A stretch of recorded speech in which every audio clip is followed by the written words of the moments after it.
Good morning, everybody. My name is Alex, and before we jump into things, I figured there's no real way of doing this without just being shameless about it.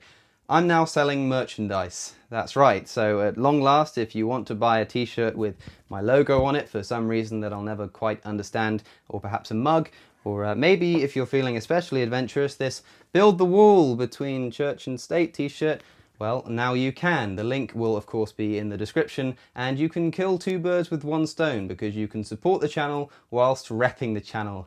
So, like I say, if that's something that interests you, then the link is in the description. But with that out of the way, I realised that it's been a very long time since I've done one of my old response videos, and so I'd like to introduce you to a very enthusiastic young theist who's very defensive of the proposition that an all-loving God can allow evil and suffering to exist in the world with no contradiction. Now, if you've seen my videos in the past, then you'll likely be aware that I don't think that the problem of evil is some kind of fatal flaw for theism per se, but the logic that's being presented here is something that I just simply can't agree with. And so, well, let's just roll the clip. How can a God of love send anybody to hell? The TLDR, by the way, is he can't. God does not send anyone to hell. You send yourself there. No, I'm pretty sure that God has something to do with it. You can't seriously think that if God wasn't in control, people would still willfully go to hell or something like that. Okay, this is the classic kind of victim blaming that plagues Christianity among other faiths. Your God sounds like the type of person that would tell a rape victim that it's really their fault for wearing certain clothing. But all that this says, of course, is that something is wrong because of the reaction it provokes. No, sorry, and until you can show me why committing any of the so-called sins laid out in the Bible is immoral without simply saying that it's because God will punish you if you do, then you're basing your morality on the arbitrary whim of a God whose existence you can't even prove. The because I say so fallacy. God has done everything he possibly can to keep you out of hell. Let's back it up real quick. God blessed you with free will versus being a robot where he can just mind control you. And yet is also omniscient and knows the future with 100% accuracy. Imagine I were able to predict every single action you ever made before you had even considered making it. You would have to submit that you're not free, because your actions evidently can't vary from my predictions. Now, God does know every action you or I will ever make. When facing a decision, he knows between choices A and B which one you will pick with absolute certainty every time. If he knows that you'll pick choice A, then you cannot pick choice B, or else God would be wrong and that can't happen. This means that you have to pick choice A. Even if you think you have a say in the matter, with an omniscient God in the picture, you simply don't.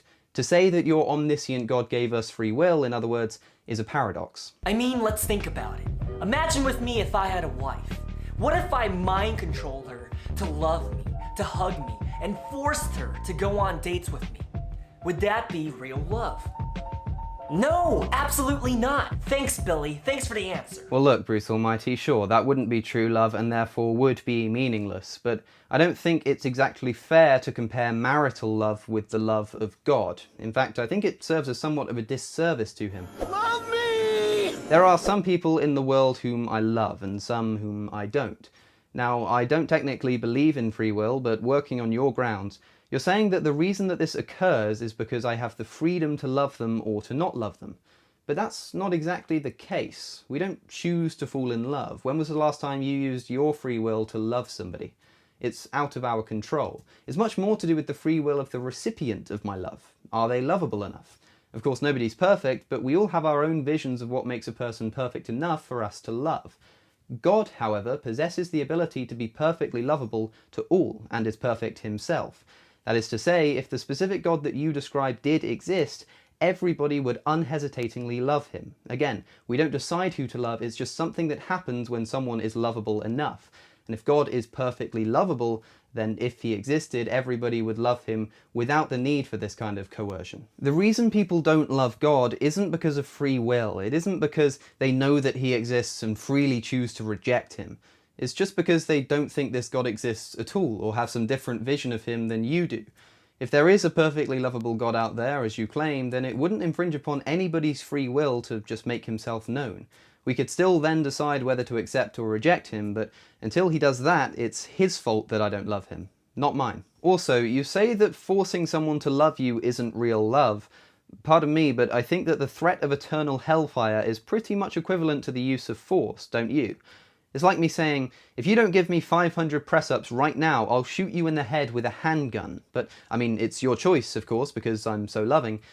Give me a break. He made us that way, in his image, to be creators.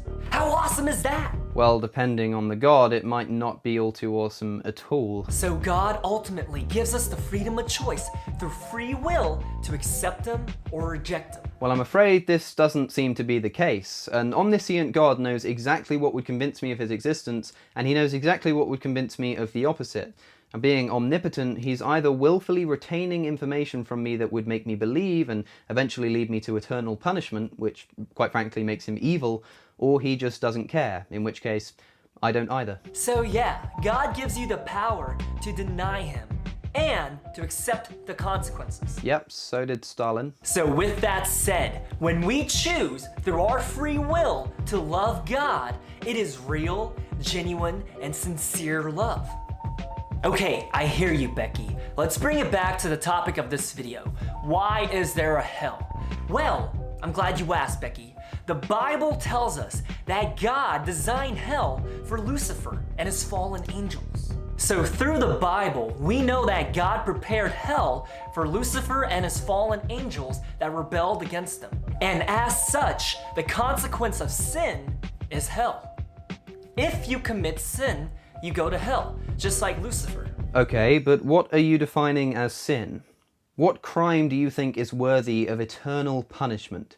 Just think about that for a moment. I don't think enough people do.